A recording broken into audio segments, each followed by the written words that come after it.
네, 오늘은 건강한 신앙생활 두 번째 시간으로서요. 또 데살로니가 전서를 마무리하는 시간입니다. 건강한 신앙생활.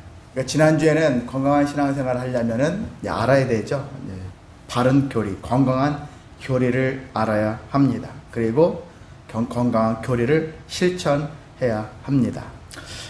바울은요, 데살로니가 교회 교인들에게 건강한 교리, 사실 종말론과 관련된 것이 데살로니가 교회와 관계된 것인데, 종말론적 어떤 것이 건강한 교리인가를 얘기하면서 종말론적인 신앙을 살아가는 자들에게 있어서 온전한, 바른, 건전한, 그리고 건강한 신앙생활은 무엇인지 교리를 전했고요. 그리고 여기에는 오늘 본문에 있는 말씀은 어떤 신앙생활을 해야 될 것인가, 어떻게 삶을 살아내야 될 것인가에 대해서 권면하고 있는 내용입니다. 그래서 다소 양이 많아요. 되게 내용들이 되게 하나하나 한 절 한 절 가지고도 설교를 다 할 수 있을 정도로 많은 구절인데, 오늘 함축적으로 12절에서 22절까지 있는 말씀을 우리가 나누도록 하겠습니다. 자, 어떻게 하면은 우리가 건강한 신앙생활을 할 수 있을까? 크게 세 가지를 볼 수 있는데, 첫 번째는요, 우리가 관계를 잘 하면서 살아야 한다는 것입니다. 저는 제가 사람이 어떤 무거운 무게를 우리가 짐이 있다면은 죄의 짐이 가장 무겁고, 그 두 번째로 관계의 짐이라고 제가 많이 얘기를 합니다. 관계의 짐. 그 부부 간의 관계의 짐도 있잖아요. 자녀와의 관계도 있고, 직장 동료들과의 관계, 그리고 교회 동료들과의 그런 교우들 간의 관계, 수많은 우리가 만나는 사람들과의 관계 있잖아요. 또 하나님과의 관계도 있고, 나 자신과의 관계도 있고, 나도 모르는 이웃들, 수많은 사람들과의 관계, 그 모든 관계를 가지고 있었을 때 그 관계 때문에 많은 사람들이 힘들어하고 버거워하고 정말 죽고 싶다 할 정도로, 대부분 왜 죽습니까? 돈 없어서 죽는 것보다는 관계 때문에 죽는 경우가 훨씬 많잖아요. 관계가 좋지 않아서. 이제 그런 일이 있는 것처럼 관계의 짐도 엄청난 무게감이 있다라는 것입니다. 그래서 관계를 잘 할 줄 알아야 되겠죠. 근데 그 관계 중에 첫 번째는 뭐냐면 예수 그리스도와 관계를 잘 하자는 것입니다. 예수 그리스도와 잘 해야 되는 이유는 뭐냐면, 기독교는 예수님이에요. 예수님. 기독교는 예수님을 빼고서는 기독교가 아니에요. 예수님이 빠지면은, 예수님과 관계된 것이 빠지면 그냥 우리는 유대교예요. 이스라엘 사람들이 믿고 있는, 구약만 믿고 있는 그 유대교에 계속 그냥 한 분파에 지나지 않아요. 근데 우리가 기독교라는 얘기는 하나님이 보내신 예수님을 믿는 거예요. 우리를 위해서 보내셨고, 우리의 죄 때문에 십자가에 돌아가셨고, 또한 우리의 미래를 위해서 여러 가지 보여주시기 위해서 부활하셨다는 얘기죠. 그 모든 것들을 예수님으로 말미암아서 우리가 잘 믿어 나가는 것이 중요한 것입니다. 이랬을 때 진정한 기독교가 바로 설 수 있거든요. 진정한 믿음이 시작이 바로 예수님이라는 것입니다. 그 건강한 신앙생활은 예수님을 빼고서는 할 수가 없어요. 예수님이 빠지면 뭐가 됩니까? 다시 유대교가 되어져요. 구약이 되어져요. 그러면 율법적인 삶을 살게 되어지고, 율법의 삶은 늘 지적질이에요. 지적질. 목회자도 성도들한테 늘 못하는 것만 보여요. 그래서 계속 지적하는 거예요. 왜 늦었니? 왜 안 했니? 왜 이거 했니? 왜 저거 했니? 하면서 엄청 잔소리꾼이 되어버리잖아요. 때로는 잔소리를 할 필요는 있어요. 그런데 그것이 정말 믿음의 바탕이 아니라, 은혜가 바탕이 된 것이 아니라 사랑이 바탕이 된 게 아닌 상태에서 결국 바리새인들의 지적하는 것과 같은 인생밖에 되지 않습니다. 그래서 우리는 예수님을 제대로 알아야 되고, 예수님을 제대로 친밀하게 관계를 맺어야 하는 것입니다. 여러분이 되게 힘쓰는 것은, 하나님은요, 예수님과 친밀하게 되어지면 곧 하나님과 친밀한 거예요. 하나님과 예수님과 성령님이 각 따로따로 다른 분이 아니에요. 같은 분이에요. 근데 하나님께서 원하시는 것은 예수님이 더 높임 받는 거예요. 우리는 이미 빌립보에서 예전에 암송했었지 않습니까? 우리가 하나님께 원하시는 것은 내가 보낸 이 아들을 너희가 높여라, 예배하라, 경배하라. 그렇게 부모의 입장에서 자식이 막 사랑받는 거 되게 좋아하잖아요. 근데 하나님도 마찬가지로 내 아들 예수가 사람들한테 존경받고 인정받고 그 다음에 예배가 되어지는 삶이 되어지는 것이 하나님이 원하시는 것이기 때문에, 그래서 우리가 기꺼이 하나님 눈치 볼 필요가 없어요. 하나님 눈치 볼 필요가 없습니다. 그냥 우리는 예수님만을 엄청 여러분이 사랑하시면 됩니다. 여러분을 깊이 사랑하시면 그것이 하나님을 사랑하는 것이고 성령님을 사랑하는 것이 됩니다. 그래서 우리는 어떻게 예수님을 많이 알아야지만이 친밀해질 수 있죠? 여러분이 친한 친구를 사귀고 싶어요. 아무것도 모르는 가운데 그 사람과 친해질 수는 없어요. 그 사람과 많이 접해야 되고 그 사람과 함께 해야 되고 그 사람의 모든 것들을 다 같이 하면서 그 사람을 알아가는 가운데 진정한 친구의 삶이 되어지는 것이죠. 오늘 만나서 친구 됐다? 그건 아니에요. 친구라 진정한 친밀해지는 것은 꽤 나름대로 시간이 필요합니다. 그래서 신앙생활은 오늘 나와서 오늘 금방 예수님을 믿게 되어지고 오늘 모든 것 다 해결되는 게 아니에요. 계속 신앙의 여정, 과정이라는 게 존재합니다. 첫 스타트를 끄는 것 뿐입니다. 그러니까 우리는 계속해서 예수님과 친밀해질 필요가 있다. 삶 속에서. 근데 어떻게 예수님을 많이 알아가야 될 것인가 했을 때 어느 정도까지 알아가야 되느냐? 여러분이 다른 사람들을 예수님을 소개하면서 자랑하면서 소개할 정도 됐었을 때까지 친밀함에 여러분 임하시기를 소망합니다. 여러분 내 친구가 있어요. 내 친구인데 다른 아이들은 막 소개시키고 싶잖아요. 어떨 때는 너무 좋아. 너무 좋은 아이면 야, 내 친구 있는데 걔 말이야 하면서 소개하고 싶잖아요. 마찬가지로 예수님을 다른 사람한테 소개하고 싶은 마음이 저절로 막 우러나올 정도로 그만큼 친밀해지라는 것입니다. 그렇게 되어졌을 때 진정한 친밀함이 형성이 될 수가 있다는 것입니다. 그래서 우리가 우리의 삶이 항상 건강하기 위해서는 가장 예수님이 필요하다. 신앙생활의 가장 원동력, 가장 중심이 되는 것은 예수님이다. 예수님을 중심에 두고 그래서 남은 삶을, 다른 삶을 펼쳐나가야지 예수님을 빼고 다른 걸 열심히 하면은 우리가 종교인이에요. 신앙인이라 할 수 없어. 그냥 믿음이라는 것을 가장으로 한 종교예요. 종교적인 그런 종교심이 있는 상태에서 그냥 하는 거예요. 진정한 믿음의 발로가 일어나지 않습니다. 그래서 저와 여러분은 우리가 항상 예수님을 많이 알고 정말 자랑하고 싶을 정도로 친밀함에 거하시기를 소망합니다. 자, 그 두 번째는요, 영적 지도자들을 귀히 여기면서 함께 관계를 맺어라 얘기하고 있어요. 12절과 13절에 있는 이 말씀인데요. 거기 보면은 너희 가운데서 수고하고 주 안에서 너희를 다스리며 권하는 자들을 너희가 알고 그들의 역사로 말미암아 사랑 안에서 가장 귀히 여기며 너희끼리 화목하라 이런 말씀이 있는데요. 여기는 영적 지도자를 얘기하고 있죠. 영적 지도자, 너희를 가르치는 그들을 귀히 여겨라 그렇게 하고 있어요. 그냥 목회자들이 이런 얘기하면 자기 스스로 하는 것 같아서 지금 이상한 것 같이 보이지만은 바울의 선포를 생각한다면 어떤 의미냐면은 우리가 그냥 저 사람은 목사니까 무조건 다 들어줘야지 이런 개념이 아니에요. 무조건이 아니에요. 어떤 거냐면은 이유가 있어요. 여기 보면은 그들의 역사로 말미암아 13절에 돼 있죠. 그들의 역사로 말미암아. 그들의 역사라는 얘기는 그들이 하는 일로 말미암아 그들을 귀하게 여겨라 라는 얘기예요. 그들이 하는 일 때문에 귀하게 여겨라는 얘기거든요. 목사 타이틀만 딱 따면은 그냥 알아서 존경받는 위치가 되진 말라는 얘기죠. 판사가 되어지면, 검사가 되어지면 존중받아야 되잖아요. 근데 왜곡되게 판결을 하거나 잘못된 조작을 하거나 그렇게 하면은 존경받을 수 없는 거잖아요. 그런 것처럼 우리가 목회자도 우리가 하나님 말씀을 제대로 해야지. 그리고 하나님 말씀대로 제대로 된 사명을 해야지. 존경받을 수 있는 위치에 있다는 얘기거든요.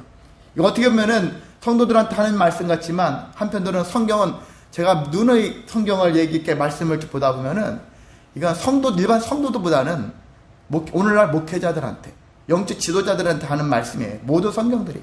그래서 지도자들이 먼저 이 말씀을 제대로 파악하고 이해하고 그리고 하나님의 뜻을 분별해서 성도들을 제대로 가르쳐야 되겠다. 그런 생각이 많이 들더라고요. 여긴 마찬가지로 바울이 우리를 마치 좀 귀하게 여겨달라 하는 것 같이 여기지만은 한편으로는 우리가 그만큼 존경받을 만큼 그 이상의 노력을 하면서 여기까지 왔다라는 반증이 될 수가 있는 것입니다. 그래서 이 바울은 어떤 역사가 있었느냐? 자기는 교회를 세우고 또 성도들을 세워가는 성도와 교회가 같은 거지만은요, 교회를 세워가는 삶을 자기의 평생의 큰 사명으로 여기고서 그 귀한 일들을 행했다는 것을 알 수가 있습니다. 예수님께서 오신 이유도 그렇고 바울이 사명 감당한 일도 그렇고 우리를 세우기 위해서 오셨다는 것입니다.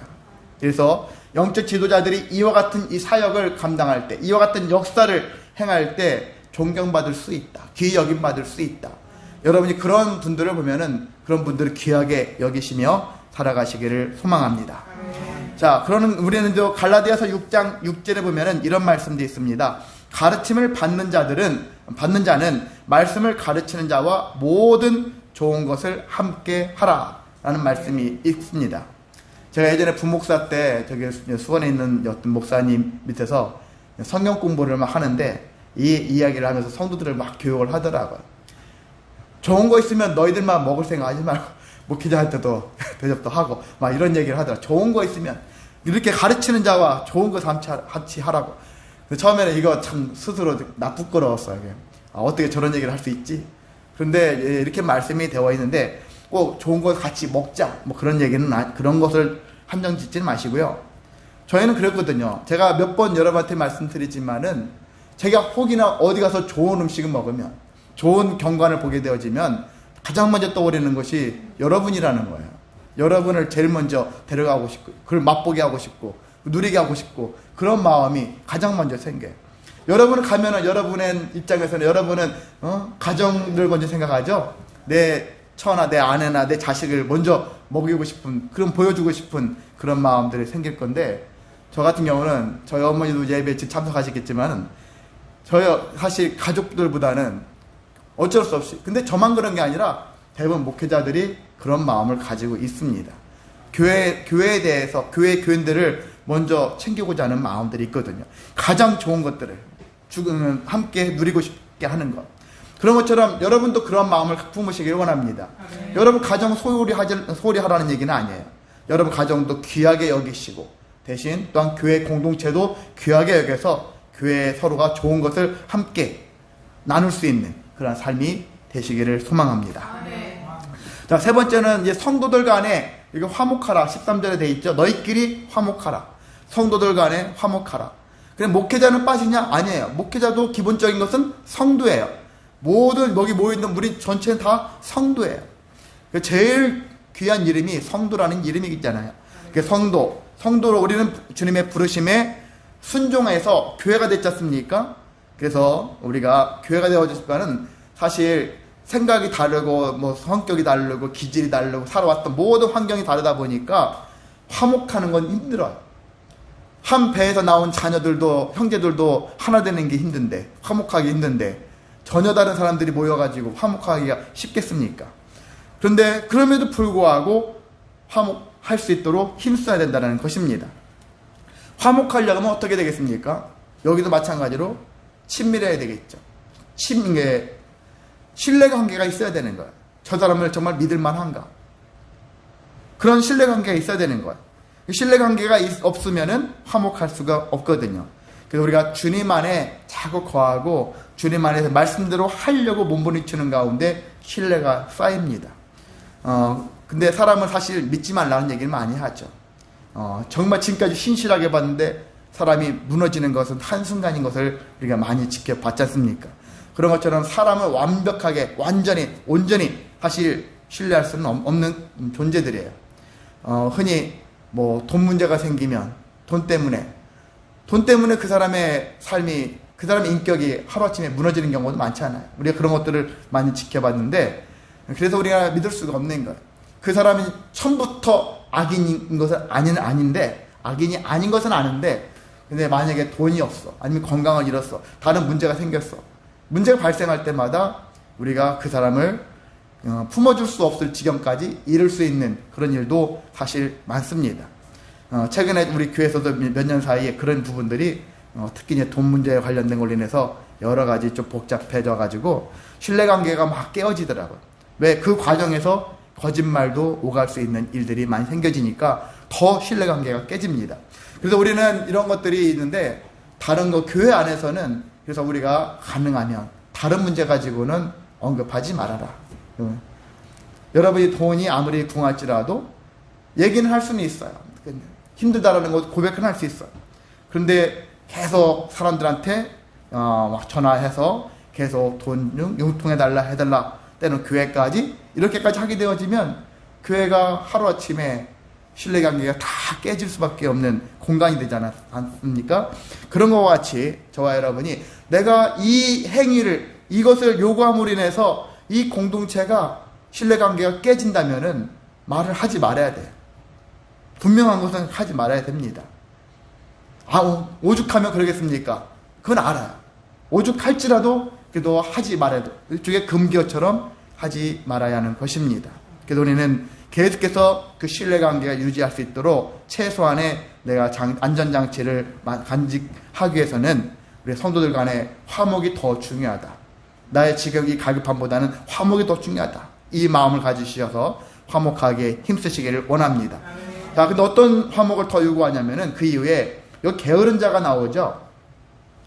14절에는 게으른 자를 권계하라. 권계라는 말이 있어요. 좀 우리가 낯선 단어이기도 하죠. 권고라는 말을 많이 들어봤어요. 권고는 어떤 일에 대하여 상대방이 어떤 조치를 취할 것을 권유한다 라는 뜻을 갖고 있는데, 권계라는 것은 잘못함이 없도록 타일러서 주의를 시켜주는 것을 권계라고 얘기합니다. 잘못함이 없도록. 그러니까 지금 현재 너는 잘못하고 있어 라는 것이죠. 잘못하고 있는 것들을 타일러 가지고 잘못함이 없게끔 계속 주의를 주는 것이죠. 자, 이런 모습을 해야 되는데, 근데 여기 게으르다 했었을 때 예전 성경에는 어떻게 돼 있냐? 규모 없는 자들이다. 규모 없는 자들이라 그 얘기 나와 있고, 지금은 게으른 자다 했는데, 여러분이 게으르다라는 얘기를 그냥 늦게까지 잠만 자는 사람으로 생각하지 마시고, 저는 게으르다라는 것에 대한 정의는 자기에게 주어진, 맡겨진 일들을 행하지 않는 거예요. 미루거나 행하지 않는 것을 게으르다라고 볼 수 있는 거예요. 그러니까 책임감이 없는 것이죠. 사명감을 우리가 망각하고 책임을 다하지 않는 것이죠. 그런 사람이 게으른 것이죠. 늦게 잘 수는 있잖아요. 밤새도록 일한 사람은 늦게 오전 동안 잘 수도 있지 않습니까? 늦게 일어나는 게 중에 일찍 일어난 그 몸이 일어남이 그 시간으로 따지지 마시고, 정말 저 사람은 맡겨진 일, 주어진 일들은 그때 다 해내는 사람이야 한다면 그 사람은 자는 시간은 상관없이 게으른 사람이 아니라는 것이죠. 우리는 게으른 사람이 되지 말아야 되겠죠. 그리고 게으른 사람을 보면은 권계를 할 필요가 있습니다. 근데 이렇게 권계를 만약에 받는 사람 입장에서는 자기가 기분이 나쁠 수 있어요. 네가 뭔데 나를 이렇게 권계, 훈계 이렇게 얘기하겠는데, 이것을 잘 받아들일 수 있는 마음들이 필요합니다. 나를 위해서. 우리가 권계를 하더라도 지혜롭게 해야 되겠죠. 그리고 권계를 받는 사람도 은혜롭게 받을 줄 알아야 되는 거예요. 근데 그것이 안 되면 문제가 커집니다. 옛날에 10년도 훨씬 오래전에 우리 교회에 어떤 애기 엄마가 있었어요. 갓난 애기가 있었어요. 저희가 신방 갔어요. 신방 갔는데 애기가 1살밖에 안 되는데 벌써 일을 나가려고 그래. 일 나가려고 하길래 저희가 권면했죠. 아이를 조금 더 가까이 데리고 있어서 일 나가는 것보다 더 중요한 게 자녀를 조금 더 오랫동안, 최대한 더 오랫동안 데리고 있는 것이 여러 가지로 더 유익하지 않겠냐라는 권면을 했었거든요. 근데 그 이후에 교회를 드문드문 나오더니 어느새 안 나와요. 그 나중에 이게 물어봤더니 저랑 통화를 했는데 엄청 제가 충격을 먹었었어요. 왜냐하면 교회를 나가는 것이 지옥을 가는 것 같대요. 지옥을 가는 것 같은 그런, 그 이후에 저희가 계속해서 했다면은 말도 안 되겠고, 거기서 그때 하고서 끝난 건데, 그 한 소리를 들었다고. 자기가 계획한 것이 마땅치 않아, 자기가 계획한 것을 저희가 틀었다고. 그것을 불쾌하게 여기면서 교회 가는 것이 지옥을 가는 것 같은 그런 마음이었었다고. 그런 얘기를 하는 거예요. 그래서 제가 엄청 충격 먹고 그 사람한테 사과를 받아내려고 했었어요. 받았어요. 다른 것도 아니고 교회라고 지옥이라고 표현하는 것이 합당치는 않은 것 같다고. 아무리 그래도 그렇지 표현할 것이, 그런 표현을 하면 안 되지 않겠냐고. 그런 것이 있었고, 사실 금년에도 있었어요. 어떤 분한테, 자녀가 미국에 있는 어떤 분인데 여러 자녀가 계속해서 건강 문제니 뭐니 해가지고 계속 또 돈 문제 때문에 여기서 그 부모가 자식에게 돈 보내주는 일 때문에 본인들도 힘들고 서로가 막 힘든 것이 느껴지니까, 제가 생각할 때는 미국에 있는 자녀가 한국에 오는 게 좋을 것 같다. 그렇게 얘기했어요.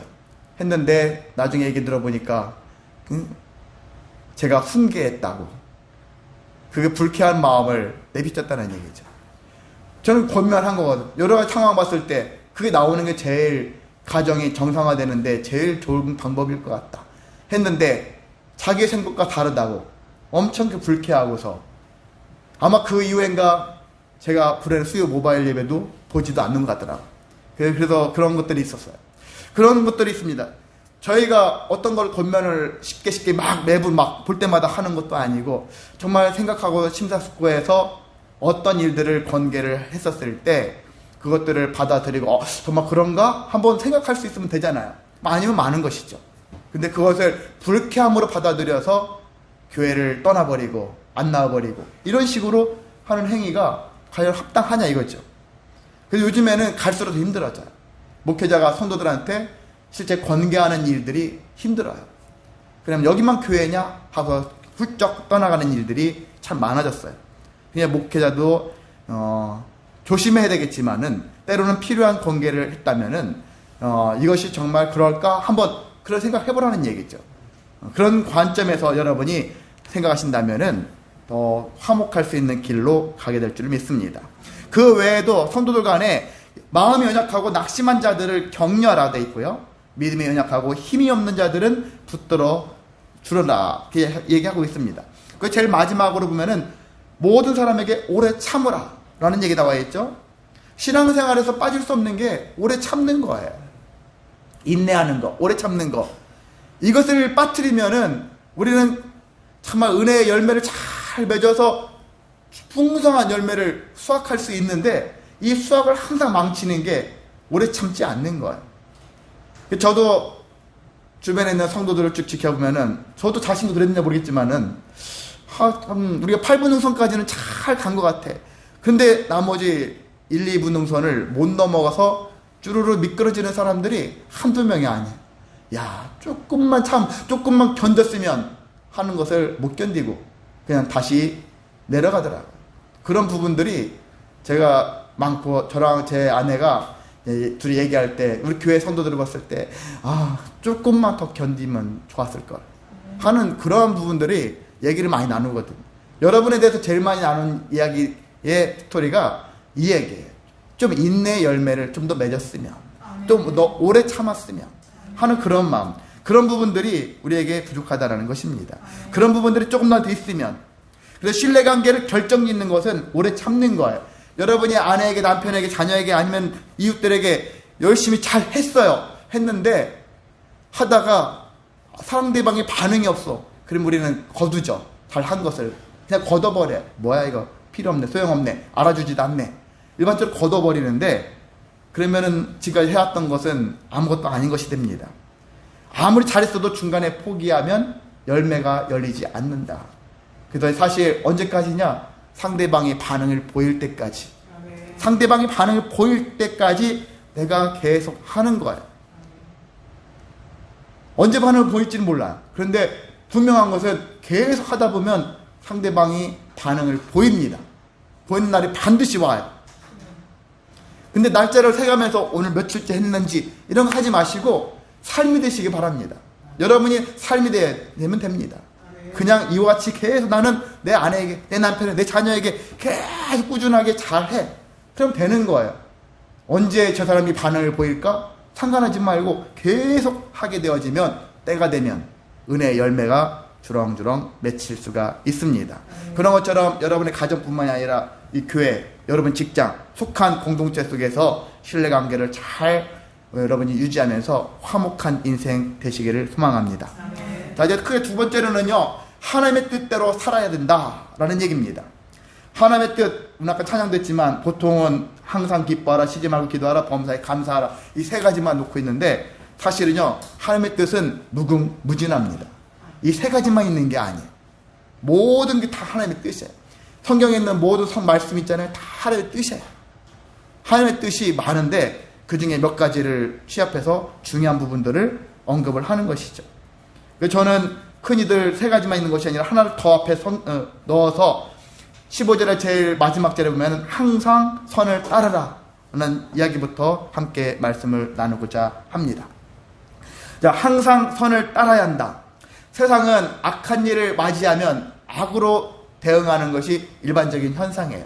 그렇죠? 여러분도 그렇잖아요. 그리고 또 구약 성경을 보면은 마치 그렇게 느껴져요. 눈은 눈으로, 이는 이로. 그래서 악을 악으로 갚는 것 같이 보이잖아요. 근데 우리가 동해 보복법이라고 하는데 이 법에 대해서는 여러분이 오해를 하지 말아야 될 것이 이 법은 악법이 아니에요. 이것은 악으로 갚으라는 법이 아니에요.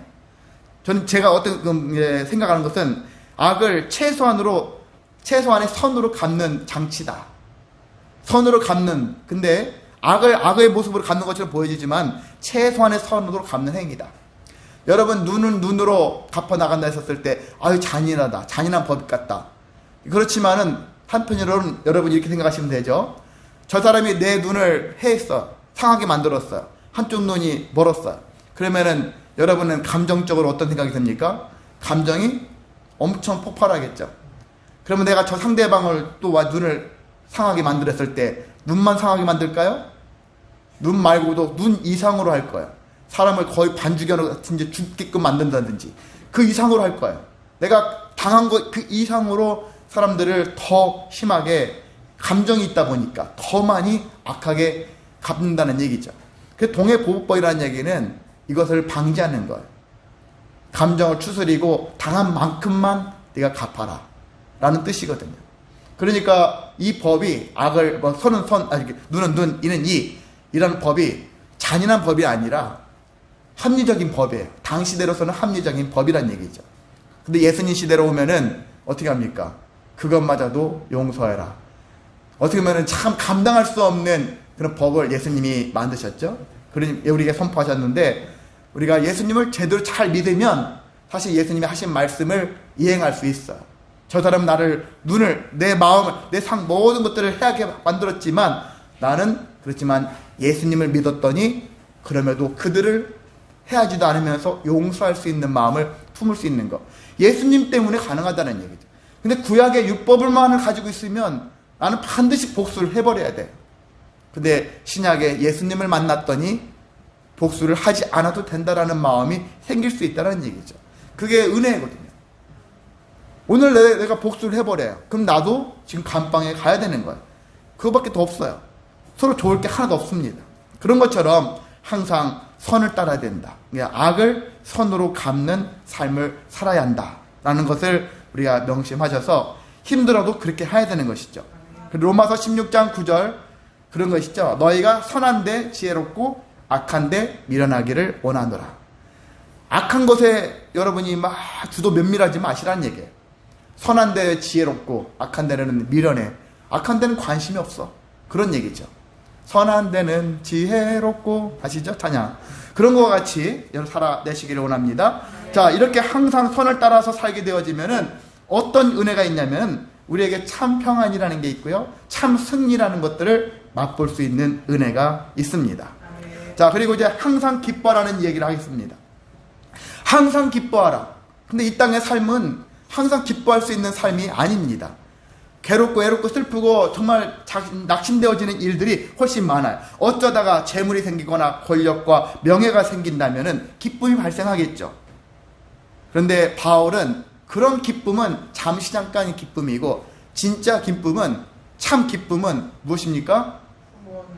구원함을 얻은 기쁨. 세상에서 제일이라 찬양도 있지 않습니까? 사실 오늘 마지막 찬양이 나의 찬양이 그건데 구원함을 얻은 기쁨이에요. 구원함을 얻은 기쁨. 이 기쁨을 가지고 있어야 된다는 얘기죠. 이 기쁨을 그냥 창고에 쌓아두면 안 되는 거예요. 늘 눈을 떴을 때 오늘도 구원함을 받은 자로서의 기쁨을 마음속에 가지고 있고 잠들 때도 마찬가지예요. 오늘도 구원함을 받은 자로서의 삶을 종료하면서 하나님 감사합니다 하면서 잠에 드는 거예요. 그럼 그 기쁨을 가지고 사는 거예요. 그러면 살면서 중간 그 하루 동안에 있었던 발생하는 수많은 사건 사고가 있지 않습니까? 좋은 일도 있지만 나쁜 일도 있을 거예요. 근데 그 나쁜 일도 우리가 구원함을 얻은 기쁨에 비하면 비할 게 아니에요. 비할 바가 아니에요. 별것도 아니에요. 돌아보니까. 그러면 내가 기쁨을 계속 간직하고 가지고 살아갈 수 있는 거예요. 자, 그런데 느헤미야가 이런 얘기했습니다. 느헤미야서 8장 10절에 느헤미야가 근심하지 말라 하면서 하나님을 인하여 기뻐하는 것이 우리의 뭐라고 됐을까요? 우리의 힘이다. 하나님을 인하여, 왜 하나님을 인하여 기뻐할 수 있습니까? 하나님 우리에게 구원을 주셨으니까. 기쁘잖아요. 그 기쁨을 가지고 있는 것이 힘이 된다는 거예요.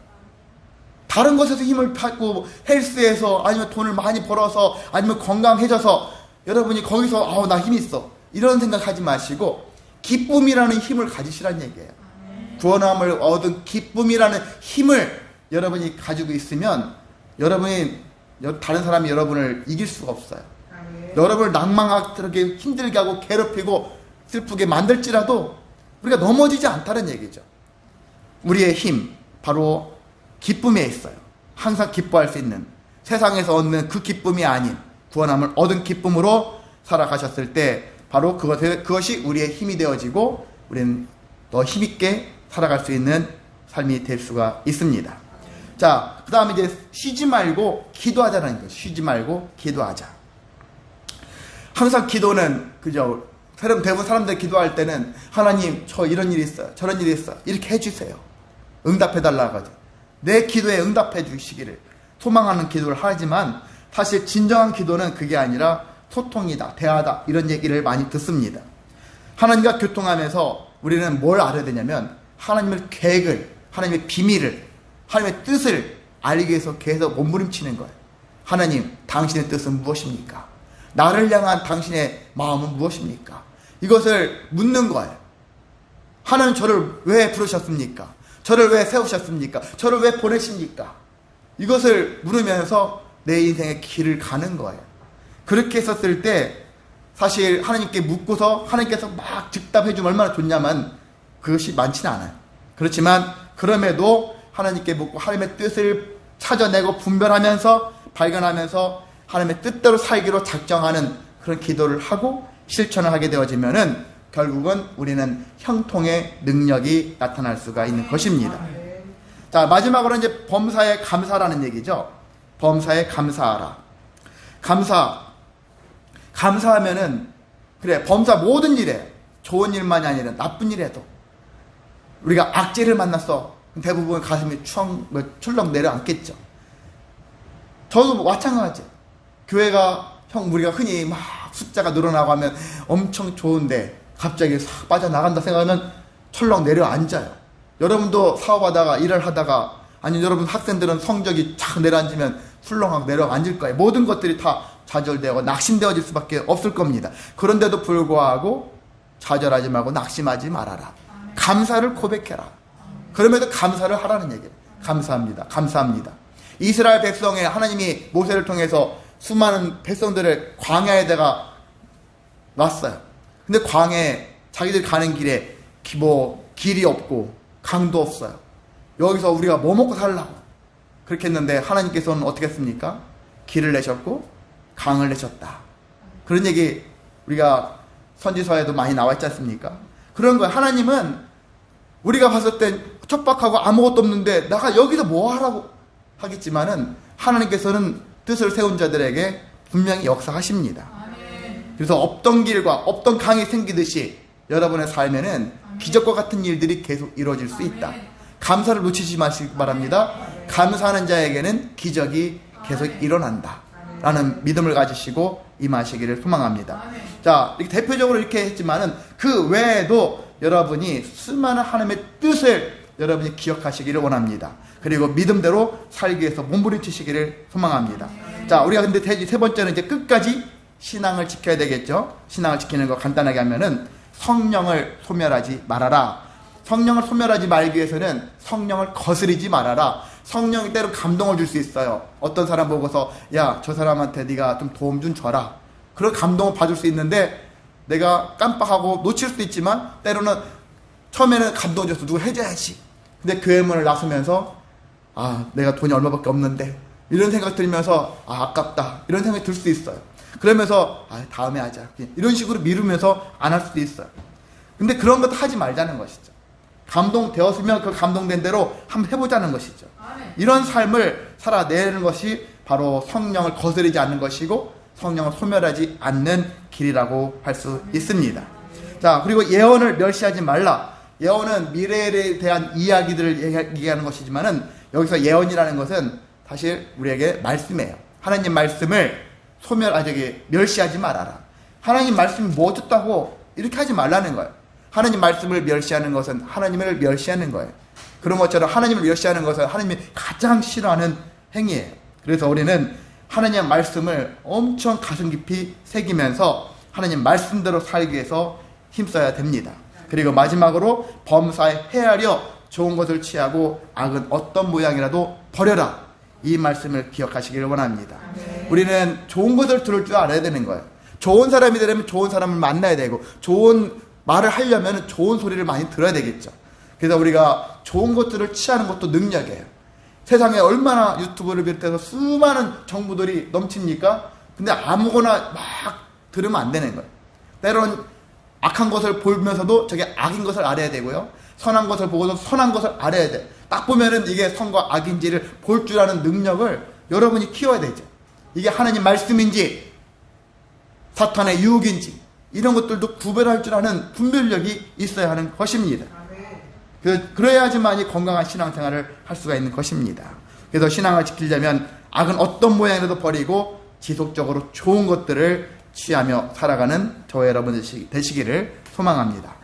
말씀을 마치겠습니다. 건강한 신앙생활 하는 것은 사실 어렵습니다. 왜?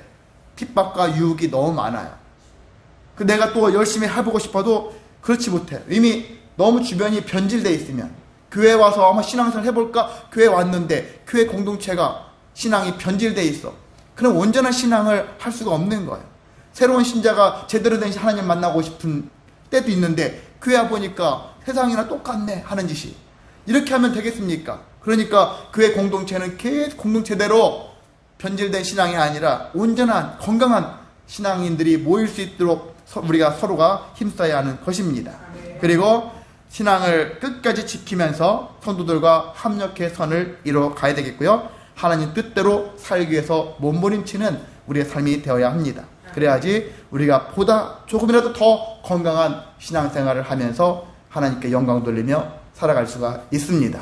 그런 삶이 되시기를 주님의 이름으로 소망하고 축복합니다.